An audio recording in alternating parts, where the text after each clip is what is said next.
Pain forces us to listen. Pain gets our attention in a way that very little else can. And usually before a soul awakening, usually before a soul transition, usually before a soul shift, it is preceded by great pain.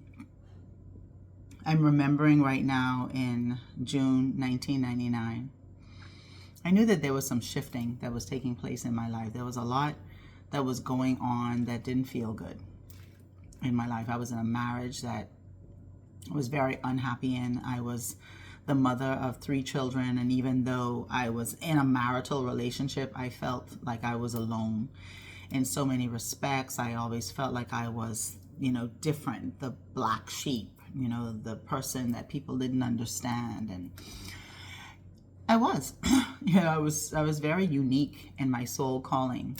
But at that time, early 30s, I didn't understand that then.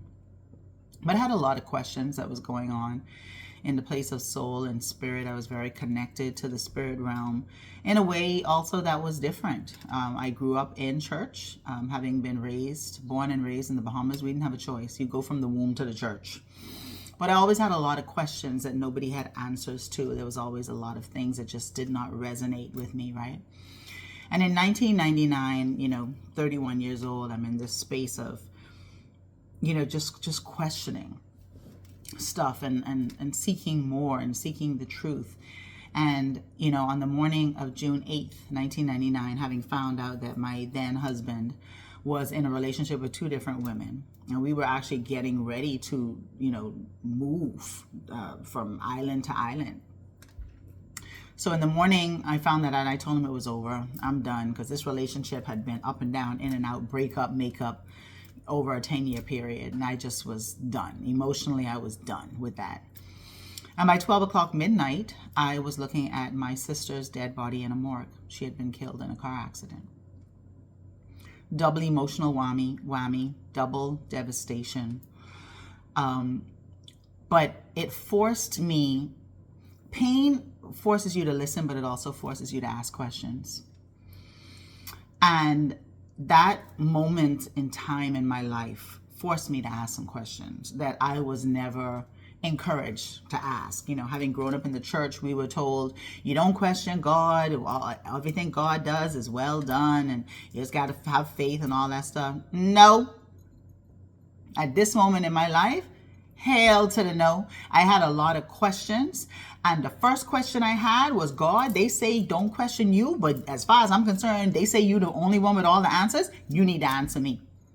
I got some questions. And I said it just like that. I was broken. My heart was broken. I was emotionally devastated, shattered, did not know what to do, but felt like I needed to keep it together because I had 3 children. I had a niece who was living with me, whose mother had passed away 11 months before. There was a lot going on, and it was too much for me to bear. And so this pain forced me to ask questions and forced me to listen. And that's what pain will do. Pain will get your attention in a way that nothing else will. And again, every soul is here on a particular journey. And you might look at some souls and say they ain't here for shit. But maybe the journey of their soul is not being here for shit. Maybe they need to learn in the not being here for shit, right? But seriously, pain forces you to listen. Pain gets your attention. Pain will also cause you to ask questions. And you should ask questions, because that's the only way that you're going to get answers, is by asking questions. And we need to give ourselves permission now to tune in, to tap into the ultimate truth, your soul truth. Truth is a very funny thing, because a lot of people will tell you they're telling you the truth, and it's a lie. Truth ain't always the truth. Is there a universal truth? I believe the universal truth is love. I believe the universal truth is love is the highest vibration of creation, and fear is the lowest vibration of creation. I believe the universal truth is that we all get to choose. And in the choice, we get to figure out things, right? Sometimes you don't know what you don't like until you choose it. Sometimes you got to choose a particular dish. to recognize that you have an allergy to it, right? I believe that if we allow ourselves to connect to the higher truth, I believe that everything is purposeful. And I definitely know for sure that pain is purposeful, because on the other side of asking questions in that season of emotional devastation, not only did I get answers, but the answers that I received supported me in shifting from where I was living in these lower energies of, pain and disappointment and heartache and heartbreak, into transcendence and into seeking what is the bigger purpose for my life. What do I need to know? What do I need to be doing? Why am I here? Who am I? Right? And so again, pain forces us to listen. So if you are in a season right now where you're experiencing great emotional pain, this is what I would encourage you to do. Ask questions. And the thing too is, I believe that everything that we need to know is on the inside of us. I really do. However, I also recognize that some people are not equipped or in that place where they can receive it, where they can tap into it, where they can access it. So sometimes it is necessary for us to, seek help, seek guidance. And, I've often had people ask me, like, how do you hear from spirit? Like, how do you know when spirit is talking to you? Like, what does that experience feel like? And, I've had to answer it in the way that I best could. But, a lot of people don't understand that if you haven't had the experience. Like, if you've never swam in the ocean, you have no idea what that feels like.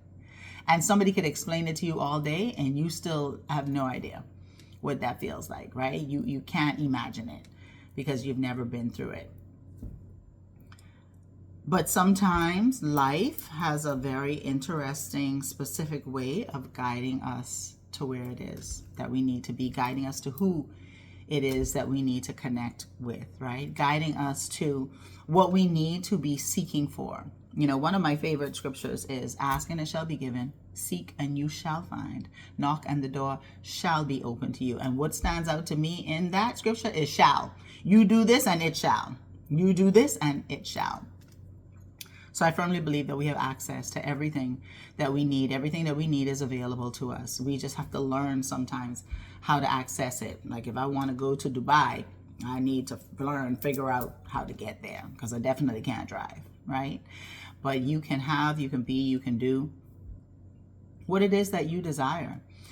And again, if you're in this season right now where it's great pain, great emotional pain, your soul is trying to get your attention. It's time for you to shift.